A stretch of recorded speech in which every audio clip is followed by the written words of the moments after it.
Ziglar. Inspiring true performance. A number of years ago, Laurie Majors, my executive assistant, got a phone call from a lady in Birmingham, Alabama. At the end of the conversation, she said, Zig, she said, I believe this woman thinks she's got an impossible problem, but I believe you can solve that problem with her in just a few minutes if you will spend that time with her. I said, well, Laurie, tell her to meet me backstage. I'll get there about 10 minutes early. My schedule was such that was about all I had. Well, I got there, and I was on backstage behind the curtain on one side. She spotted me from the other side, and as she walked across the stage, I have never seen as much anger in a human being in my life as I saw in her. She almost started crying when she saw me. She said, oh, I'm just so glad to see you. I got this horrible job. I hate it. I hate everything about it. I hate everybody down there. I mean, you talking about negative nails. She was it. She said, can you help me? Now, understand, I've only got about 10 minutes. So I looked at her, and one thing I have learned, I don't do counseling, but I talk with a lot of people who do, in psychology, psychiatry, and the ministry. And they tell me that everybody who comes to you with a problem are not necessarily looking for a solution. I couldn't understand that for a long time. Why do they bring you a problem if they don't want to solve it? Well, I can tell you why. They want to tell you about it, you about it, you about it, you about it, and you about it. And if you foul up the deal and solve the problem, they can't tell you again, you again. They want the attention that goes with the problem, and every company just about it has that kind of an individual. They want the attention that goes with griping and complaining. Well, I looked at the lady, and it wasn't unkindly, but firmly I said to her, yes, and you know, ma'am, I'm afraid your problem is about to get worse. She said, what do you mean? I said, I believe they're going to fire you. She was stunned. I couldn't have stunned her more if I'd hit her in the face with a bucket of ice water. She said, fire me? Why on earth would they fire me? The inflection in her voice clearly said, they're the bad guys, I'm the good guy. Why don't they fire them and keep me? Have you ever noticed that people who are the problem never recognize that they are? They're in complete denial.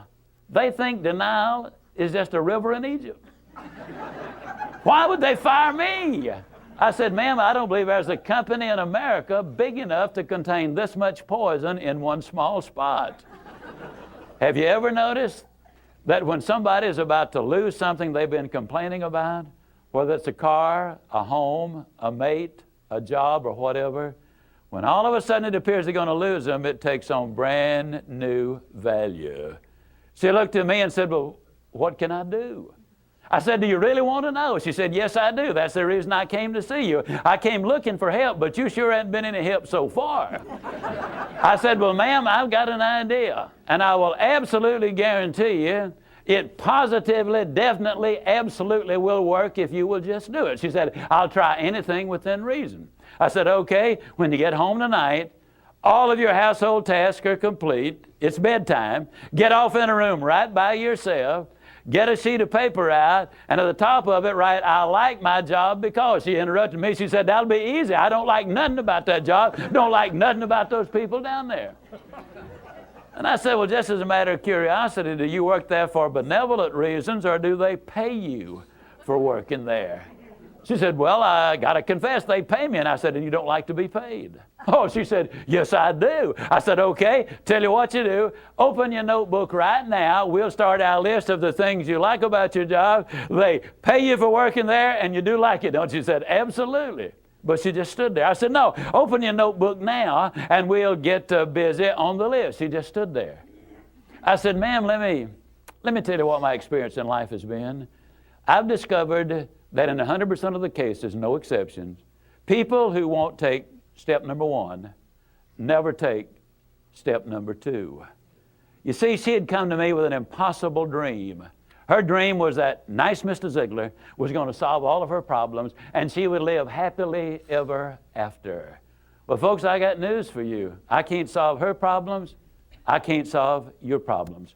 But I will give you some steps that I'll absolutely, definitely, and positively will work for you, as it worked eventually for her.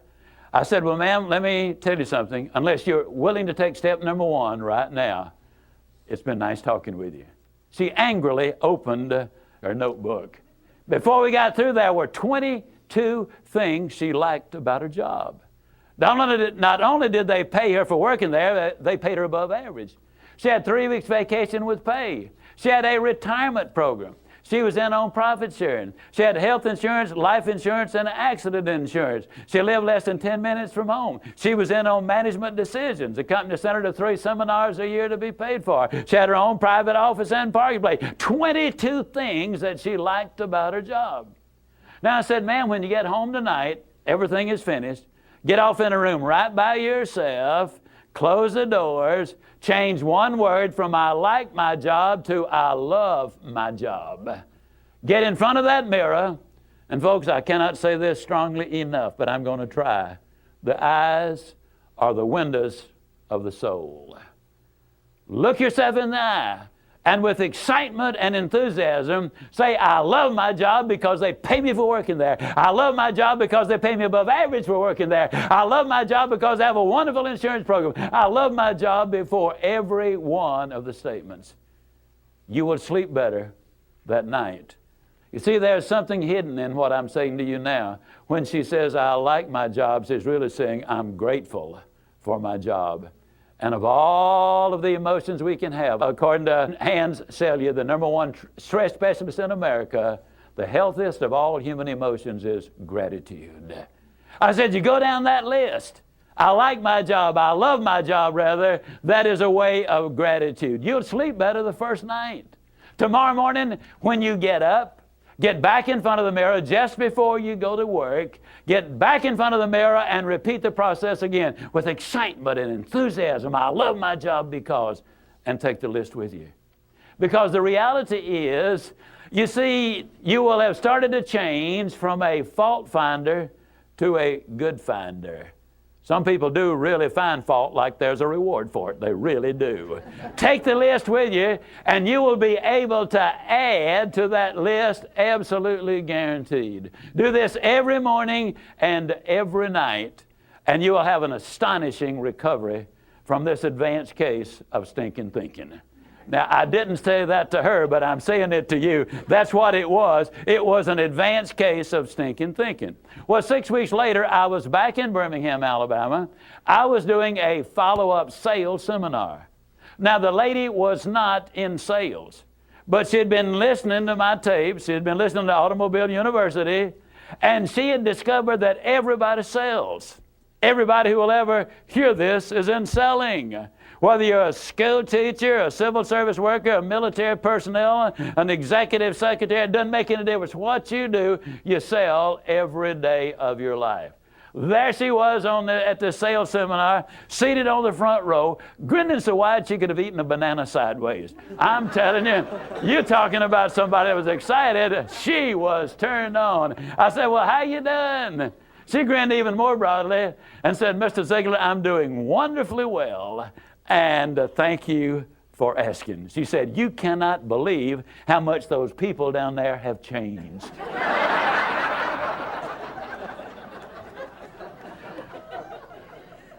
I got to lay it on the line, folks. You're not going to change anybody else till you change you. Everything really does begin with you. Now, you see, the unfortunate thing, this lady had been raised in a very negative environment. First, her parents had told her that she'd never amount to anything.